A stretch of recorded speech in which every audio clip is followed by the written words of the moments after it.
Dallas Famous podcast is supported by the Mullen & Mullen Music Project. The Music Project was created by Mullen & Mullen Injury Law Firm to champion the independent music scene in North Texas.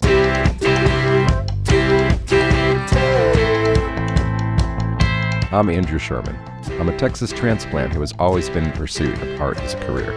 I've played in bands, pursued an acting career in Hollywood, but I found it behind the lens of a camera here in Dallas, Texas. I was born in New York, I've lived in Chicago, Los Angeles, Austin, but I love Dallas. There's a magical artistic scene in Dallas that mostly goes unnoticed to the outside world. This podcast is focused on what makes it so special and the people who make it thrive artistically. If you don't live here, and even if you do, you might not have heard of them. This is the Dallas Famous Podcast. So who you gonna be? Who you gonna be when you're all grown up? Who you gonna be? Who you gonna be when you're all for us? Yeah. This week on the Dallas Famous Podcast, we're joined by L25, a Dallas-based producer, DJ, and artist who's building a body of work that's as bold as it is consistent. Releasing new music or videos on the 25th of every month, she's creating spaces for women in electronic music while challenging the idea that production is a boys' club. She's also the founder of Amplify-HER, a growing event series focused on connecting and supporting women producers and DJs in Dallas and beyond. We talk about her creative process, how collaboration plays into her work, and the bigger vision she's chasing through sound, visuals, and community. I know you'll like this one. Here's L25. We are back at the Deep Ellum Community Center. My voice is super trash today, so bear with me. We've got L25. Hey. She's also known as Sarah. Yeah, she's a musician. She's a DJ. She's a woman extraordinaire, director. What else am I missing? DJ, producer, vocalist. Well, singer, vocalist. Is a vocalist different than singer? No. Same. Okay. I'm just thinking all the things out loud. Thinking through my resume, bullet points. Yep. I've known you for a while. I knew you before L2 and L25 was a thing. Yeah. 2018, right? Yeah, I think that's right. Yeah. Yes. With Kelly D. I love that. Yeah. That's crazy. Yeah. It was like, I think, were you performing or were you just hanging out? Deep Ellum Art Co. I was performing. Oh, with the open mics you were performing. Mm-hmm. Yeah, that's right. You know what's funny? When you met me, what I was doing at that time, that night that you met me, I was in a line of like probably in the middle of doing 30 open mics, trying to desensitize myself to being nervous on stage because I used to shake and stuff. Ooh. So I met you like 2 weeks into that where I was just like, I didn't know what else to do. So I just thought I could desensitize myself and it worked. So I guess I was right. Yeah, totally. And then I guess you also kind of, because that was more acoustic. That wasn't what you were doing now. Oh, yeah. Oh, gosh. Okay. So I had a bass player and it was when I first started songwriting. So I also did covers of like The Weeknd and Fifth Harmony and Black Bear. Those were like the type of songs, very bass heavy and like. Okay. So 2018, I guess, right? That's when those songs came out. But we played together and she would sing harmonies. But that didn't work long term. Well, also, it didn't work. Like what you're doing now, I feel like there's something in your head that was like, this isn't enough sound or the sort of sound I'm looking for. Like I feel yes. Yeah, because when you start, I get like I that's a question I'm going to ask because when I used to play and I started and you pick up a guitar and that's what you did, or piano and that's what you did. And me too. And if you want something else, how do you get there? And like, you have to figure that out, right? Mm-hmm. Well, let's go backwards even further. Like, so where are you originally from? I was born in Dallas. Okay, awesome. Yeah. But I went to high school in San Antonio, and I've been here ever since. Okay. Yeah. Okay. I love Dallas. I will probably stay here forever. Yeah, I'm just gonna travel. Yeah, travel. There you go. That's it. Yeah, no, I love Dallas too. I didn't even know it was like a cool place and then once I did, I was like, yep, that's it. Yeah. So what was the first memory you have of like, oh, music, that's not just a sound, that's something I want to be more part of? Well, I've been singing my whole life since I was 2. My parents tell me. Oh, you were just like singing. My mom said that I would turn up the radio in the car and scream, but like sing, but scream mostly.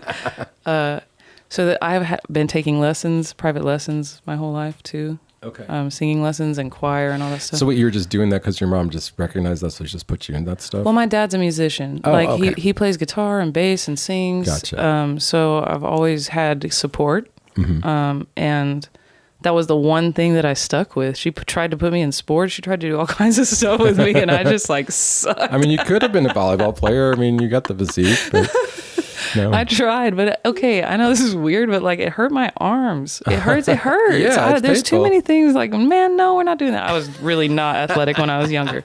I am now, but That's funny. not then. But yeah, I've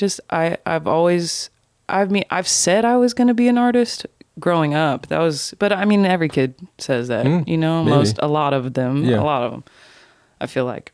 But I didn't become serious about it until I was 25. And that's why I'm L25. Interesting. But okay, so okay, like there's a lot of space in between. I need to fill in for my brain. So okay, so you're singing, but like the question was, when did you say, is it 25? That's when you said I want to do this, or did Yes. you? Okay. When I was 25, I was like, I made plans. Was it the sort of thing where you're like, well, that's not a real career, or I couldn't really do that before that? What was stopping you, do you think? Or what made you not, did you just didn't occur to you? Being self-destructive and not focused and just like not driven or able to even comprehend what steps I would need to take to do. Okay. So no discipline, really. Yeah. Okay. And just and an absolutely not a belief in myself on top of that. So like a Right. lack of confidence for sure. Well, so then what brought Changed? you to that decision? Yeah. I at 25 completely got like burned to the ground, destroyed my entire life. What do you mean? Like, wow. It's true. Yeah. Yeah, so I don't know what all I can say on here, like what's allowed, but I struggled with addiction Okay. and self-love, really, ultimately, at the end of the day. And I got in trouble and I got stopped and I had to go through a treatment facility and I had to write out my life plan. And when I was in trouble, they told me that I couldn't use that as my career and tell the judge, like, oh, this is what I'm going to do. Because that's there's drugs attached to that and like all this stuff, the lifestyle. Yeah. So I told them like, well, tell them whatever. Tell them I'm going to be a hairstylist. I don't know, but like, it's whatever. Like, I don't care what you say. Yeah. This is what I want to do. And it's almost like I didn't have a plan B anymore because it took a long time for that to not be an issue for me. It's not now, right? I'm 10 years out from that at the end of this year. Nice.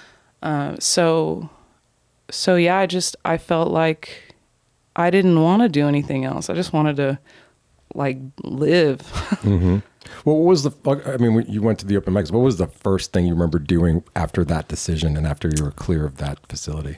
Songwriting. And actually I wrote with my dad. Oh, cool. We would write some songs together. I wrote some songs with some other people. I recorded with him. He learned how to use Pro Tools so that we could work together.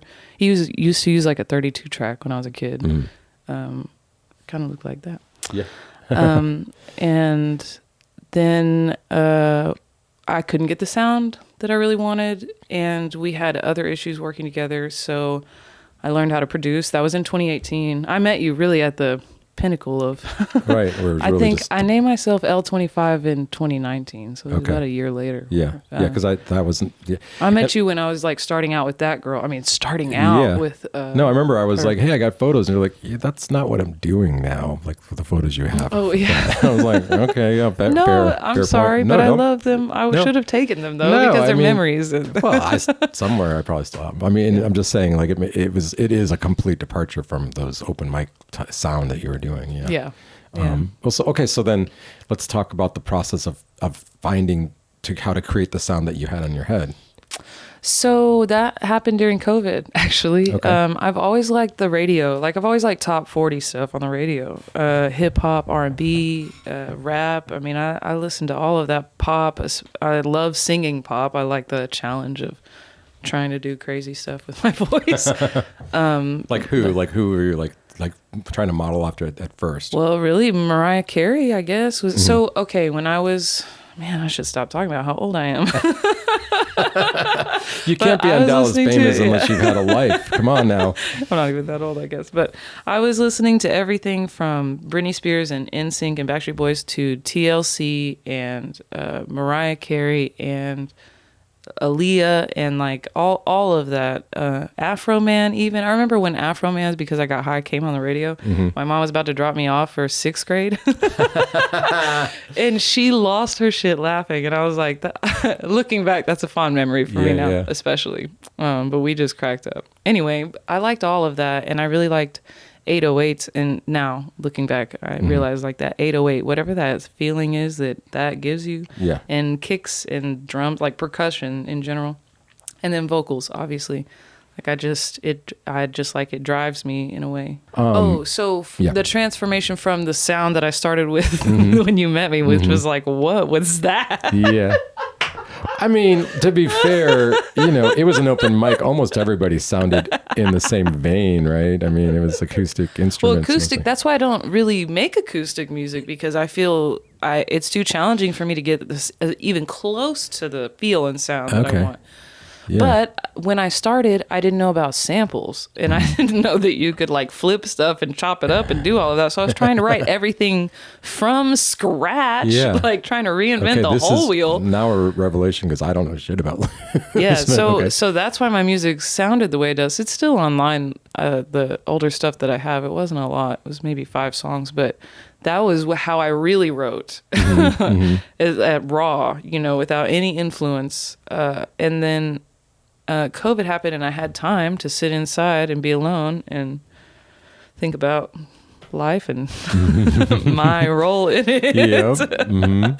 And I had time, and I just started writing. And Outer Space was the turning point. That was the first song I wrote where I was like, this is it. This is it. Yeah. Okay. And I loved it. Yeah, you have a very space age vibe going in that, and I do love space. Yeah, I love it. The look too. Like I mean, we're on an audio podcast, but like some of your makeup and your outfits are way out there. Very cool stuff. Thank you. Look around for photos of that. And yes, I'll send you some. Yeah. Okay. Cool. Yes. But okay, so Outer Space. So you're in COVID, and you're like, okay, I've got this sound kind of in a good place, and then what's next? I mean, well, now it's definitely not up to my standards, because then maybe 3 years ago I started DJing.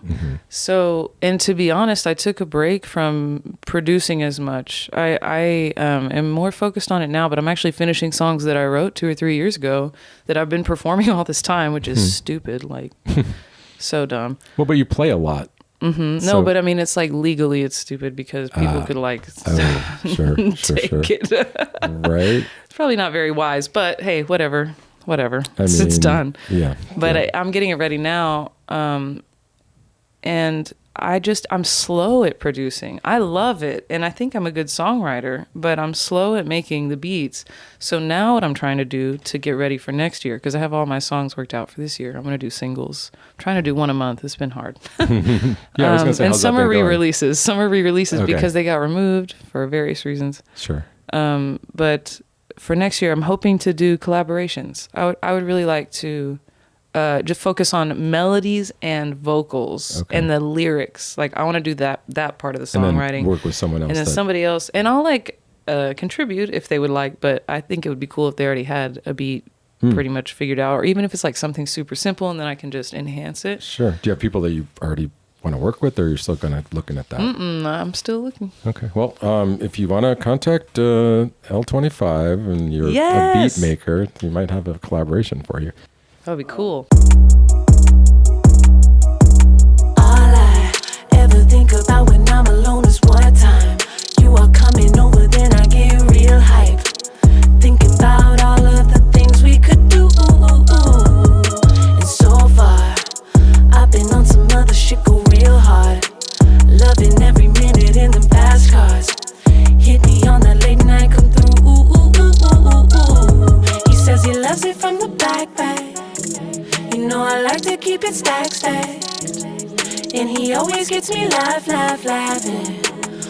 Ooh.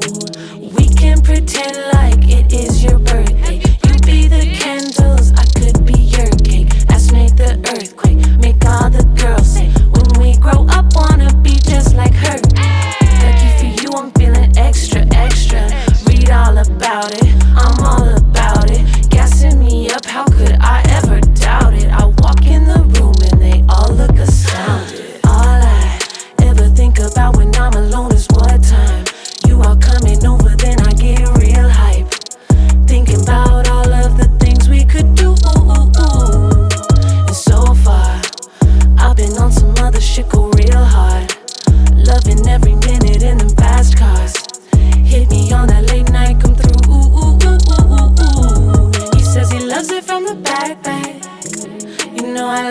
keep it stacked. And he always keeps me laughing. Ooh, ooh, ooh, ooh, ooh, ooh. You be the doctor, I'll be the patient. Hot cold like stethoscope, what a sensation. I'm your medication, I am persuasive. Swallow me up with no hesitations. Lucky for you, we got that extra. Don't sweat if I forget to text, yeah. I'm on my way, drop that pin in its place. When I walk in, love that look on his face. All I ever think about when I'm alone is what time you are coming over, then I get real hype. Thinking about all of the things we could do. And so far, I've been on some other shit, go real hard. Loving every minute in them fast cars. Hit me on that late night, come through.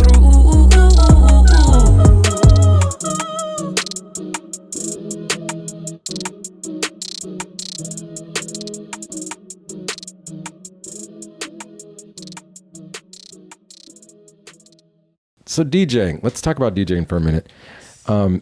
I swear, so for me, I just never paid attention to it. And then when I started doing photography, you know, it was like a lot of it. But then as a musician, like you were talking about, who just like plays every note, like, and there's no sample, there's no delay, there's no looping. Like how does that work in your brain? Like what is, I don't even know how to ask this question. What is the goal of a DJ, like other than to entertain? Like what else are you trying to accomplish? Like what is it that makes me you personally? Yeah, or like what do I like about DJing maybe? Well, I mean, you can answer that question, sure, but also like what's your purpose, like creativity as a DJ? Creative, like what are you trying to get across? Man, I should probably have asked myself that question before I ever DJ'd in front of anybody. I would assume it's different every show, but there's got to be something that's the through line, right? Okay, so as an open format DJ, when someone hires me for like a corporate event or something, my ultimate goal is to play something that makes you feel good and whatever your goals are for your event. Like if you want people dancing, hopefully it makes them dance. But like I want to lead a good time. Okay.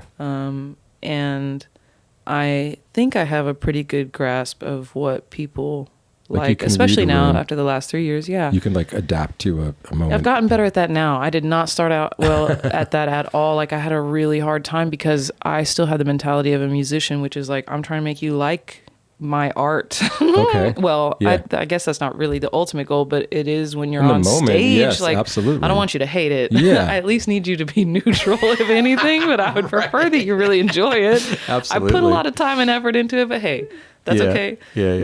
But with so I approached DJing like that at first, and it gave me a lot of anxiety and made me like focus too much on the song selection. Mm-hmm. And then I played a really big show on New Year's Eve, and I felt like they had me up on the LED screen. It was at AT&T Discovery District, and I felt like I couldn't look up enough because I was so worried about the songs, about what I was playing. And then reflecting back on it, I was like, that was not nobody cared. It was New Year's Eve. They were going to be happy no matter what, unless I played trash, which I would not have. Right. Like real trash. I don't know. Or anything. I don't know.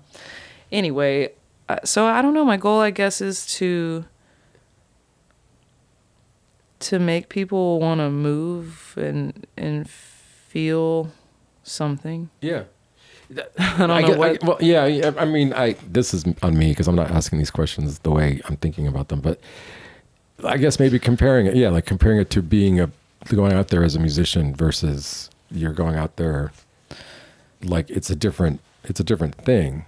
Yeah. But but I'm not being a DJ in the same sense. Like I am doing nightclubs sometimes, and I would love to do more, but that's mostly EDM music, and I do EDM music, but I'm trying to also make money make more money. We might want to go back. Yeah. I don't want me talking shit about EDM DJs on a podcast. That's not what I'm trying to say. I'm just trying to say I'm just trying to bank right now. Yeah. And DJing did that for me. Yeah. DJing really helped me a lot. It helped me in so many.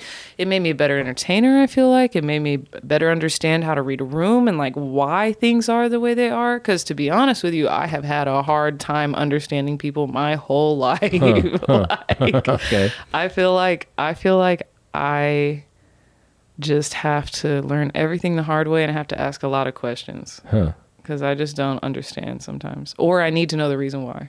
I can't help it. I try to be cool about it, but Right. Okay, but you broke my brain a minute ago because you're like, I don't do EDM. I'm like, what? no, I said I do. I do. Well, EDM. you do some, but like, so you also do something else. But I thought all DJing was EDM. Like, what's the difference? Like, what are you? Well, an open format DJ, I'm still mixing the music and adding effects and creating new music. So the way I mix, I'll tell you, the way I DJ personally, is I'm taking two songs and, well, let me back up. So my objective is it's open format. We need 1970s to current music, all genres. So my software shows me, if I'm playing a song, it shows me all the music that I have in my library within a certain BPM range and the keys that would most likely fit with it. And so I go through, I freestyle it usually more often than not the entire night. So there's no list now. No, there's never a list. Okay. And I really, depending on the show for performing my music, I don't have a list either. I guess when I have a band, I try to like... Sure. And I would like to do something more theatrical and like different than just me playing with a band and singing. But that takes time and money. Sure. Yeah. No, I agree. Yeah. But I actually have a whole thing like written out, like a Cirque du Soleil meets like a concert. We were talking about Chelsea Danielle, and it's like, space. Yeah, Yes. you and Helium Queens could definitely collaborate on love that. something. That would be so cool. Yeah, Oh, that would be so cool. Because that's what I think of. Like they have the outer spacey vibe, and like I know that's an older thing, but I still think that's part of your theme. You know, so it would go together. Anyway, you guys, I'm sure you're listening, so let's make that happen. Okay, but no, this is good. So you actually did explain something that I didn't understand. So you're mixing songs, but you're also adding to them. You're making a unique one-time sound. Yes, that's what DJing really is. You're making something that didn't exist before. You're producing, in my opinion. That's why I like it so much. I didn't know that I would like it so much. I, as a musician and producer, did not know what DJs did. I'm sorry. Yeah, I'm going to throw myself under the bus right now. Like That's I why didn't. I'm here. I did not understand the depth and the depth and what's possible. But it's like live production. It's live production. You're taking something that's already more developed than a sample, but you're able to create. I mean, the way the things work, the channels, the mixer, you can take out the mids, the highs, and the lows. So one thing that a lot of DJs do is they take, if I'm coming out of this song and I'm starting this next song and they're together, the bass is down on this one and up on the one that's playing, and then you switch it, and that's like, it's all about like. It makes you, some of it's so subtle, and most of the time people don't even know what you're doing. They don't even realize. Yeah. They just think you're playing a mix or something, I guess. But like you can also add effects, right? So I can make it echo. I can make it do a record scratch thing where it goes shoo. You know what I mean? It's like all this cool, fun stuff. Fun to me. Yeah. So yeah, it's like being a mad scientist to me. Like, well, you know, it's funny too. Like, so as a photographer, not knowing anything about it when I first started, and I would see a DJ, and like they're not playing an instrument, so then they would like have these moments of like, and it's like, what the fuck? Why are they doing? What are they celebrating? But now I get it. Like you had a moment where you like did something cool and unique. Oh my God, I unique. just realized that I'm having those moments and people are probably looking at me thinking the same thing as I do celebrate like that sometimes. Where I'm like, yeah. I'm on an island. I'm an older dude. Like most people I notice love it. It's not, you don't stop because I just said that. Like keep being yourself. But it's, you know, I'm also not doing any substances that like lock me into the music in that sense. Not that you are either. Oh man. But that's something where I feel like I'm watching, because I'm always watching now that I'm a photographer, and I'm watching the crowd and I'm like, no, they get it. they may not know what you're doing, but there's some wavelength they're feel it. connected to, you know. Yeah. Or you suck. I mean, not you, but like either if The like DJ, that's not yeah. happening, then that's what's going on. Is they're not doing something correctly that's vibing with people. Yeah. You know. One time though, to be fair, sometimes we get asked shit that we're not going to do, even if it would vibe with people. Because one time I was DJing. Oh, what is that place called? It was a nightclub in Bishop Arts, I think. Or anyway, it was, or like upper, whatever. Anyway, it doesn't matter. It was a nice nightclub. And they told me specifically, like, we need you to play house and it mixed with rap sometimes. And I'm like, okay, cool. Got that on deck. And then it was like all fraternity people, sorority, or like just whatever. Not like that crowd necessarily. they were not down for that. And this girl got up onto the booths and stood. So the DJ booth was up high and you had to take a back stairway to get up there, and she stood up on the booths in front of it, which was the VIP section, by the way, which she did not pay for, and requested Taylor Swift. I have it on camera, actually. I was going to release it on my TikTok because that's where I leave all my You don't have Taylor Swift just ready to go. I mean, well, like, I'm not going to play that in this club because you may want that, Yeah, but that's that not what would they get asked me for. Yeah. destroyed by the Yeah. rest of this place. Yeah. They would not be down. Yeah. And you're not even offering to tip me right now. Yeah. It's like you want me to. Yeah. That's a good. Let's take a second to say if you're going to ask a DJ for a song, you better have Yes. a 20 in your hand. Yes. Okay, that's that. My buddy Morty Coyle DJs in LA, and he has this shirt that says "Put your hand down, white girl." That's everybody's favorite song, which I freaking love, and it just made me think of that for some reason. But yeah, okay. So you're on this musical journey. You're DJing. You're playing music, but you do more than that. Like, let's see. I mean, maybe I'm skipping way ahead, but you have a collaboration project called Divine Lady Collab. Oh, yes. Okay. I actually have two projects, but one I think is actually going to get absorbed into Divine Lady Collab because I don't have my business partner on that one anymore. Okay. But Divine Lady Collab is an organization that I started in 2022 with my best friend Victoria, and it is it is a merging of arts and wellness. So I bring in, we collaborate to do it, but often I'm the production manager for sure, and we bring in musical acts and then other acts like aerialists. This time we had a stilt walker. The last one we did it was awesome. And then Victoria brings in people that we do a sound bath. This time we had like a harp, and we had like live instruments, so we just integrate and mix those two things. And when we started, we were partnering with a different nonprofit each time that would benefit women, and we would raise money for them through a raffle. And we would get donated items and then raffle them off and give them the money. And then we recently, since September, we got our first grant, and then we got our second grant for the one we just did in April. And that helped us really put together like what we envisioned, because we didn't have to worry about selling tickets. We made it free. That was actually part of the stipulation of the grant, is like, we're making this program accessible to people that might not be able to get it in Dallas. It was for Dallas specifically. Right. Shout out to Office of Arts and Culture and all of Dallas, honestly, for even having that fund. And they've had it since 2018, and they've been distributing it. It's on their website. Excellent. But it's through the city. And so we are in the process of becoming a nonprofit now. That's our goal. Okay. And then we'd like to develop some programs. Like that goes into Amplify-HER is the other organization.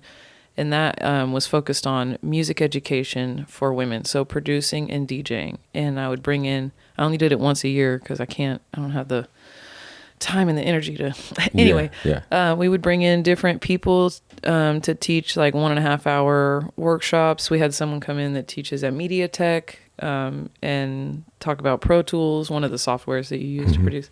And then we had someone else come in and talk about like the business side of the industry. And then we had a panel discussion with maybe 6 people, including myself. So just trying to offer access, because that is what changed my career and my life. Because in 2018, man, that was the year for me. I was on it. I was on it. Yeah. In 2018, I went to my first producers workshop with Day and Night, was is the name. I don't know that they're around right now, but maybe one day he'll make an emergence. I love Day and Night. Shout out to Day and Night. I love you so much, Mickey. Thank you so much for making education accessible to producers in Dallas. So what did you like learn there? Yeah, so it was like 2 days, and he brought in people to teach all the aspects, and then we had a beat battle where we had like an hour and a half to make a beat with a sample pack that they gave us, and then we had to go on stage and battle each other, and then guys that had placements with like Eminem in the early 2000s are judging you and they're giving you feedback. I mean, they were actually judging you and giving you a score, but they were giving you feedback. And you know what that actually did for me? There were 100 people at one time. I went multiple times. It was multiple times throughout the year. The first time I went was probably 60, and there were 4 women the entire time, and I was one of them, which is part of why I started Amplify-HER, was because I felt like it wasn't being communicated enough, or because, it's just their network. They're all guys. That makes sense. They're friends. Like, who are you going to tell your girlfriends? How many girl producers do you know? There's not as much of us, but there's definitely more than 4 out of 60. Yeah. I'm willing to bet in Dallas. Oh yeah. So, I mean, was that partially, not to interrupt, but was that partially like, not just that there was way more men, but were you? I was intimidated. Okay. I was intimidated, yeah. Yeah. Is that what you were going to ask? Like, other reasons besides? Well, also I was going to say, like, were you getting, like, were dudes being uncool because you were a girl trying to do this? I actually felt like more than anything, most of them, no. Okay. But if anything, I felt like maybe, that could just be me projecting not feeling good enough. But I felt like maybe they wouldn't want to work with me. Maybe it was more that. It was more like they didn't talk to me. And I got avoided more than... Well, but also you're attractive. Maybe they were intimidated by you. I don't know. Maybe. But most of them were badass. And we didn't like partner up too much anyway. But yeah, but it gave me perspective to go, damn, I actually can do this. I'm on par with like... Oh, yeah. This room, for sure. That gives me perspective. Like, I can do this. And I can make it part of my career. Like, I can make money from it. Or my profession, if you will. Like... It gave me a lot of confidence and it gave me a lot of skills that I didn't have. Like, part of it was I was feeling that way at the end of it, but even just doing, throughout those 2 days, you would make beats, different objectives, different little workshops or whatever. And after the first one, because that one made me too nervous because it was like 30 minutes and I was like, there's no way, what? After I got over that, because what that teaches you, the ultimate lesson is, stop getting hung up on shit and just put something out there and then delete it if it sucks, dude. Like, why are you worried about what the snare sounds like for an hour? That's why you don't get anything done. Yeah. Which that's not what's slowing me down now, by the way. It's a not hearing a melody. Like it's in the in my songwriting now. What's taking longer for me is like now I get too busy with my production and I'm actually having to like pull back a little bit. Well, it's fun, right? And you get in there and you just want to keep doing cooler stuff, but I guess you have to know when to say it's done, right? Yeah. Yeah. Yeah, that's hard. For every art form, that's true. Like, is it done? I mean, I've been blessed with being impatient. Me too. So stuff's done before it's done for me sometimes, which I've learned that the hard way. But you know, it is an advantage as I finished songs that when I wrote them, they would be finished. Yeah. Yeah. But well, so what's going on now? Like you said, you're finishing these songs that you started writing 2019. Like there's new songs. 2022. Oh, okay. But yeah, 2023 maybe. Okay. So you're kind of like still in the process of finishing these songs. Are you writing new songs? So the songs that I'm in the process of finishing, they're done. I could record vocals on them and get them mixed and mastered and they would be done, but I'm going back over them because it's been so long and changing things because now I have ears of a DJ. I have ears of the last however many years, 3, 4, 5. Is it a lot of like, are you finding like you were close or are you really messing with a lot of stuff? I was close. Yeah. Okay. No, yeah, I was close. I'm really just enhancing it. I'm just doing what I used to have other people do because I used to get it to the point it was at and then I would have other people add candy, as I like to call it, but like extra percussion or I've sound never effects. Heard that. Put that way. That's cool. I like that. But now I don't know. I just started a couple weeks ago finishing one song after all this experience that I've gained in the last few years and really sitting down to focus on it. And I feel pretty confident again. Like I was nervous because I haven't been songwriting or haven't been producing as much. And I feel like I'm slow, but maybe because I love it now. I do it for a different reason now. When I started in 2018, I really wanted to be an artist as my career. Like I really wanted to be an original artist, and that's it. That's all I thought I was going to do. And that's just number one. That doesn't even make sense because you should diversify your income. And number two, like I don't like certain elements of that career choice. Like I don't want to be reliant on whether or not people like me and whether or not I can compete with the next thing. Like I just want to make music. I just want to make music. But that used to drive me because I used to think that that was the only way that I could make money at it and be successful. But that's just not, I guess that's just not how I'm measuring success anymore, because I realized over the last 6 or 7 years, like, man, this is not it. Like I am not happy 99% of the time. I'm underpaid. There's people not showing up, even though I'm trying really hard, but the venue's not, or the promoter's not, or maybe we all are, and it just still isn't doing well. Or it's just Dallas and people don't go to shows. Sometimes that happens. But, I mean, it's, wow, like success, that's something I've been thinking about a lot. And what does that mean? And, you know, I was thinking about how when I was younger, it was like, you know, you thought of like, oh, you're going to get discovered and you make it. It's like, even if you get discovered, success to me is a body of work, you know? Yes. You know what I mean? Yes. It's like you have to keep going and keep evolving and not be embarrassed about the stuff you did in 2018 because that's how you got here. Yeah. You know what I mean? Like that's how I see it. So. Well, and there's just so much more. I guess I also didn't really, like in my head, there were only two levels. There was like the level I was at, or like Lady Gaga or something. Right. So I just didn't, I don't know. And then I really didn't like being on the road. You know, I tried to go out of state. I did some festivals in different states and I went around Texas, and I just didn't enjoy that. And I don't think I'd enjoy it even if I had a tour bus and a bunch of money, to be honest. Like I like, I'm with you. I like to chill, to be honest. I realize more and more, like I love the energy that I get to exercise when I'm on stage. I love performing because it took me so damn long to get over the fear of it that I'm like, Isn't that no. funny though? That like you look back sometimes, you're like, wow, like I couldn't live without this, but how, like, I'm glad it, I mean, some people don't push through. There's a lot of people that are just like, I could never do that. It's like, well, you never tried, you know?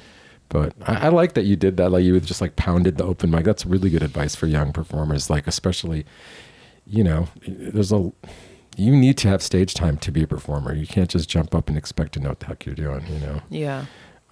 So it sounds like you go back and forth between DJing and original. I mean, do you see a clear line? Is it really blended now? Yeah, it's a clear line, because with DJing, I'm playing like a mostly open format top 40s. Like, you're never like throwing in vocals like to someone else's music. You're never singing. I am. Well, so when I do original sets or when I do EDM sets, I'll sing over people's stuff or like mix in my stuff. That is cool. Thank you. Yeah. But yeah, it's like two different things. It's like two different, like if you're hiring me, I may even go by my legal name if you're hiring me for a wedding or whatever, but like L25 is its own thing that I see you know, and to be honest, or to my experience, I feel like I have more opportunities now than I ever did before, because I'm in front of more people than I ever would have been if I would have gone, hey, can you listen to my song Outer Space? You want to hire me for your birthday party? Like what? Like there's no route that way. There's no way. But you have to have money to make a music video, because those don't get you paid back. They pay back as a, like, it's a commercial. I look at it as a portfolio is what I call it. But a commercial. It's an ad. Yeah. I'm just trying to get you to listen to the song basically and express myself in a cool way, because I love making music videos. Don't get me wrong. Yeah, I mean, but return on investment, there's no visible. Right. In fact, you spend more money on the marketing afterwards. Yeah. Yeah. I mean, I will back up and say, like, yeah, it's a commercial, quote unquote. I mean, you do some artistic stuff. I forget who's your Thank video you. guy. You have a video person, right? Calibrating vision. Yeah. Shout out. Yeah. So Yeah. that's like, it's not just a commercial, but like from the business sense, that's money wise, you're just spending money on getting people to see it. And it's all just to bring them back to the sound. Yeah. So, Well, and also I don't really have a way to like turn that into anything other than listeners. Mhm. You know what I mean? I'm playing live shows, but not often enough original shows at this time that's gonna convert, because you have to be more consistent than that. You have to be in front of people to do that. It's TikTok and Instagram in real life. You've got to be every 30 seconds at new video. Right. Like, what? oh, I would never. I'm so glad that I'm not pursuing music because I didn't. It's not all like that. I guess my reasons are different. So Yeah. I don't look at it like that anymore. Yeah. But that's how I Yeah. looked at it to get to what I was trying to I get never to. got past that. Like you have evolved past it. Like for me, I was like, that's all there is. This is the only way to do it. And the other ways aren't working for me. That's not who I am. So, but Yeah. like I commend you because you recognize that there are so many performers that, I mean, even the podcast, like it's me diversifying from being a photographer because it's not enough to just be a photographer, you know? It's the same thing with music. And I mean, if you want to make a career in art and music, then you've got to find as many ways you can do it where you feel like I'm not like messing with my soul, you know? Yes.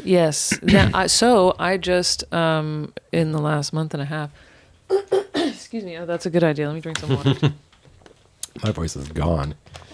In the last month and a half, I started working with an agency that books entertainment and vendors, basically of any kind, everything from DJs and bands to petting zoos, face painters, anything you can think of, any kind of service provider. And before that, sorry, I was working a lot of odd jobs to try to like fill in. But last year I made a lot more money than I ever had. I actually doubled my income because I was DJing more. Sure. And I knew how to market it and I was ready. And I spent the last year and a half or whatever getting ready for that. So I got a job with them. So I'm an entertainer with them, but I also help on their like social admin? networking, business Marketing to stuff. business. Yeah, Okay. marketing, Cool. like relationship building. Yeah. And like you said, it's like the first thing I've ever worked where I'm like, I actually feel I'm tired at the end of the day. And there's certain things I have to do that maybe aren't my favorite, but like, I feel like my soul is awesome. I feel I'm excited to go to work because I'm really doing for them what I was doing for myself in my free time that nobody was paying me for. And half the time I was not seeing any results anyway. Yeah. But now I get to not only help my community of DJs, because as soon as I get enough jobs through there, who am I calling? All my friends. Yeah. Like, what? That's awesome. That's the best thing to be able to give people work. When I wrote down my 5-year plan and I wrote down my reasons, right? One of my reasons, or one of my ultimate goals would be to bring all of the people that I love, that are my friends, family, whatever, especially that are creative, and give them enough work, if they don't have it, to do whatever they want. And we get to work together on top of that, because that's how I like to spend time with my friends. I like it to have a purpose. I like it to be intentional. And I Same. like to create. I don't like to waste time. I don't like to just say I like to chill, but that's like decompress and recharge time. Like I need to be by myself sometimes. I need to not have any sound. No, like sometimes I drive in silence in my car for like an hour and a half at the end of the night because I'm just like, I'm overstimulated. Oh yeah, totally. Definitely. Yeah, I get that. Drive home from concerts, I'm usually like no music. Yeah. Yeah. I don't want to make it like how you sell yourself, but like what makes you, like if somebody's looking for DJs, like what makes you stand out? What makes people want to hire you as opposed to a different DJ?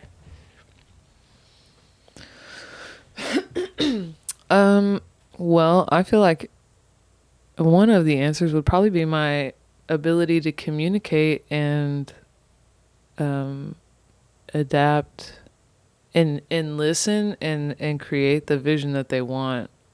You're talking about the client. Yeah. Okay. Yeah. Is that what you mean? Or do you mean like as an original artist? No, I meant as a DJ, really. Yeah. Yeah, Because I will listen to you and and try to get you exactly what you want. And if I don't align with that, then I'm not the right DJ for you, and that's fine. I'll move away. Sure. But I know what I'm like, and if I'm aligned with you, that means you're gonna do something great. Yeah. And we're gonna make it great.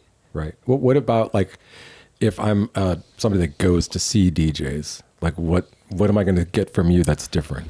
Well, my music for one, you'll never hear it anywhere else potentially. Right. Sure that. And I mix it in.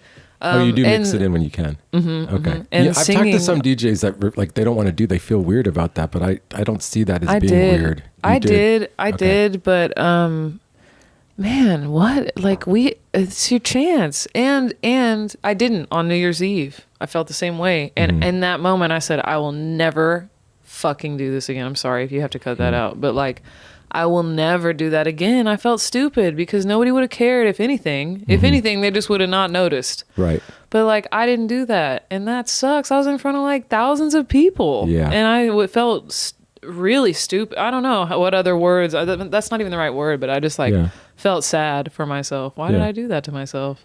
I think because I'm just going to answer it for you. It's like we are taught that you can't cross, you can't self-promote too much, or you're something that's undesirable. Yeah. And that was a really important night for you to make that realization. I guess it's probably good that you didn't play it, because now you'll never do that again. Yeah. You'll have bigger gigs. That's not going to be and a that's problem. what I had to tell myself too, because that was another thing. That was another moment for me after that show. I was like, man, what if I don't ever do anything bigger than that? Like, I know that's a silly fear, and it's not even that big. It's a big deal. It is a big deal. Something that's on my bucket list, and it was incredible, and I feel honored and grateful for the experience. But like, there's other things that could be way more than that, and I still feel that way, or I still felt that way. Like, what if I don't top this? Or like, what if that was it? Or what if something happens and I don't get to do this anymore? Like, it really, I guess, I already knew how passionate I am about it, but man, I love all aspects of entertaining, creating, and people, really. Not one-on-one though, it's funny. Well, one-on-one, not like now. I love this, and I really appreciate you, and I'm so glad we got to catch up because we've known each other for so long. I know, It's it's awesome. wild. It's wild. It's funny. Like it's like you were talking about. Like, I don't chill, so like this is how I hang out with my friends on the podcast. That's funny. What I know we've missed something that you're doing that we want to talk about. Because my notes are older than they should be. Well, you were talking about you were trying to release a song on the 25th of every month, and like yes, let's or a project of some kind. So on the 25th, like February 25th was a song, March 25th was the music video release party and the music video. But yeah, that's because it's 2025 and I'm L25. I'm trying to drop a song on the 25th of every month, and no matter what, I'm gonna do it because I just need to.